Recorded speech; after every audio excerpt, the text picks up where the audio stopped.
Tama na ang world war at ipasa na lang ang resolution of both houses number 6. Yan ang panawagan ng liderato ng Kamara sa Senado. Sa gitna ng mainit na issue ukol sa charter change. Giit na House leaders, kapag hindi pa umusad ang tsatsya ngayon, taong bayan na ang magdurusa. Yan ang ulat ni Melales Mora. Mga senador, kung pwede po, tigilan na ang itong personal na paninira sa aming speaker.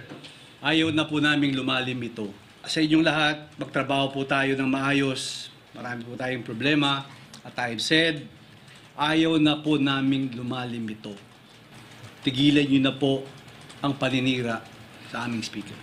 Ito ang panawagan ni House Senior Deputy Speaker Aurelio Dong Gonzales Jr. sa Senado sa gitna ng mainit na palitan ng mga pahayag ng dalawang kapulungan ng Kongreso ukol sa issue ng charter change. Gate ng mga kongresista, gusto na nilang manaig ang pagkakaisa at kapayapaan kaya't sana'y matigil na ang anilay world war na ito at sa halip ay ipasa na lang ng Senado ang resolution of both houses number 6 nang umusad na ang pag-amyenda sa economic provisions ng konstitusyon. Ikinalulungkot ng mga mambabatas ang lumulutang ngayon na sa Oktubre pa posibleng maipasa ng Senado ang RBH 6 mula sa una nilang ipinangako na Marso.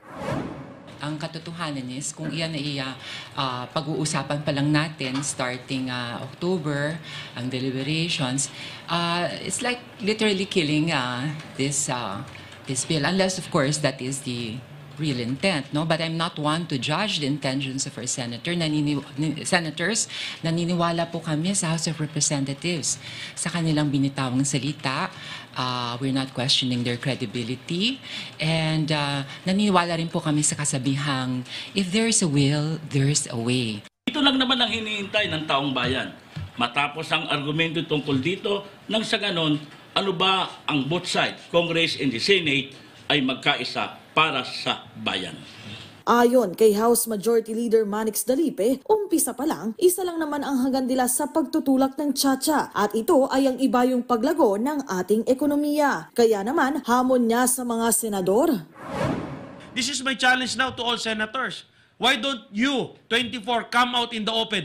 Sino ba yung pabor to amend the Constitution, to update the 37-year-old Constitution? Sino yung mga kontra? Para by 2025, this is my challenge to the senators.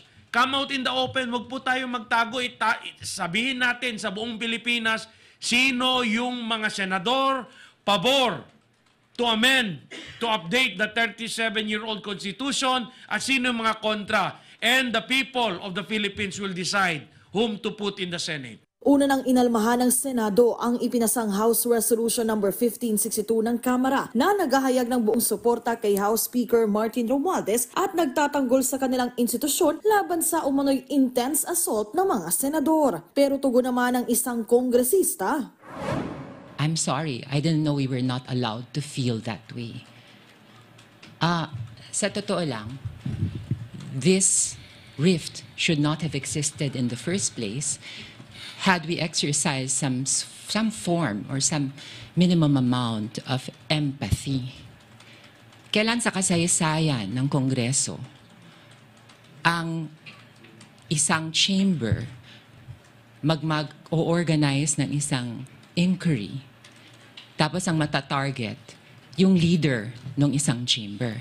Tapos sasabayan mo pa ng mga insinuations that we engage in illicit and illegal activity. Ano ba yan?